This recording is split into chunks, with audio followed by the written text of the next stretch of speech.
Hi friends, எல்லாம் நல்லா இருக்கீங்களா? இன்னைக்கு நம்ம என்ன டிஷ் செய்ய போறோம்னா மருந்து குழம்பு தான் வைக்க போறோம். வாங்க எப்படி செய்யலாம் பார்க்கலாம்.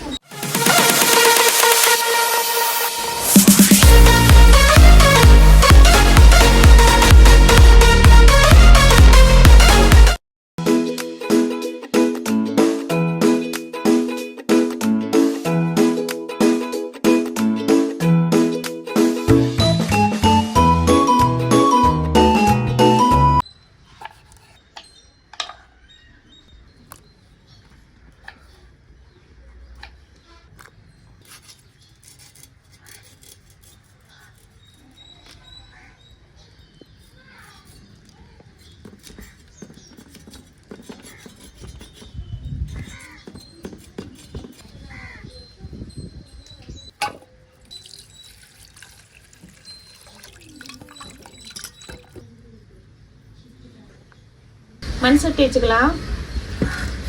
மருந்து குழம்புக்கு தேவையான பொருளை வறுத்து எடுத்துக்கலாம். கண்டந்து புளி, அரிசி புளி, ஓமம், மிளகு, ஜீரகம் நல்லா வறுத்து எடுத்துக்கலாம்.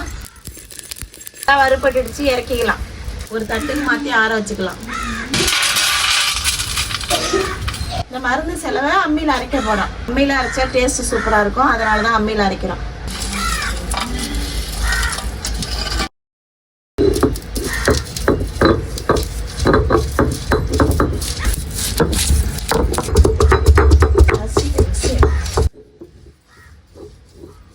நைஸா இந்த பதத்துக்கு அரைச்சி எடுத்துங்க.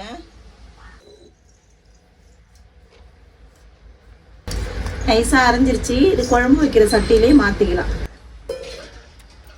கொஞ்சம் கழுவி தண்ணி எடுத்துக்கலாம். கொஞ்சம் டேஸ்ட் நல்லா இருக்கும். குழம்புக்கு தேவையான புளி கரைச்சல் கரைச்சிக்கலாம். கரைச்சி இந்த மசாலாவோட ஊற்றிக்கலாம்.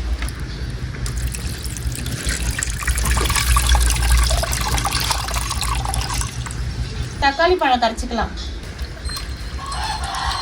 குழம்பு மிளகாத்தூள் சேர்த்துக்கலாம். இது கூடவே பூண்டு சேர்த்துக்கிறோம். கத்திரிக்காய் சேர்த்துக்கலாம்.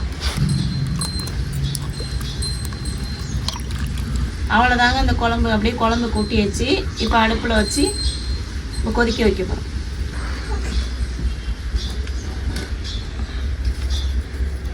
கொஞ்சம் கெட்டியாக வேணும்னா தண்ணி ஊற்றாதீங்க. உங்களுக்கு தேவைன்னா கொஞ்சம் தண்ணி சேர்த்துங்க.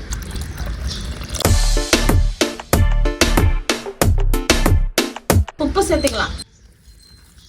மூடி போட்டு கொதிக்க வச்சுக்கலாம். குழம்பு கொதிச்சிருச்சான்னு பார்க்கலாம்.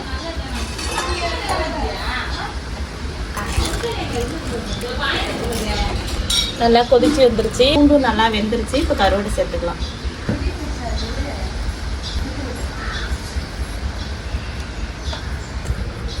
பெருங்காயத்தூள் சேர்த்துக்கலாம். நீங்கள் கருவாடு சாப்பிட மாட்டீங்கன்னா கருவாடு சேர்க்காம இருந்துக்கலாம். வெறுமனையே வடிச்சு கூட சாப்பிடலாம். நல்லா இருக்கும் குழம்பு. கருவாடு பிடிக்குன்னா கருவாடு சேர்த்துக்கோங்க. இதுக்குள்ள வயல்நண்டு சேர்த்துக்கிட்டிங்கன்னா இன்னும் உடம்புக்கு நல்லது. அது கிடைச்சா அதையும் சேர்த்து இந்த மாதிரி நாட்டு மருந்து கடையில் விற்குங்க. மருந்து செலவுன்னு கேட்டிங்கன்னா கொடுப்பாங்க. குழம்பு சூப்பராக ரெடி ஆயிடுச்சு. இப்போ வாங்க சாப்பிடலாம். சுட சுட சோறு போட்டு மருந்து குழம்பு அப்படியே மேலே ஊற்றி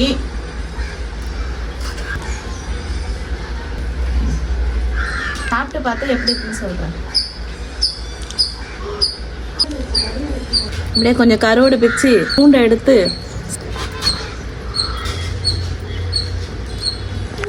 சூப்பராக இருக்கு. உண்மையிலே சூப்பராக இருக்கு. மருந்து குழம்பு முக்கியமாக குழந்தை பிறந்தவங்க சாப்பிடணும். உடம்புக்கு நல்லது. இது கூட சங்கலன்னு ஒன்று சேர்ப்பாங்க. அதையும் சேர்த்துங்க. அது எங்கள்கிட்ட இல்லை, அதனால சேர்க்கல.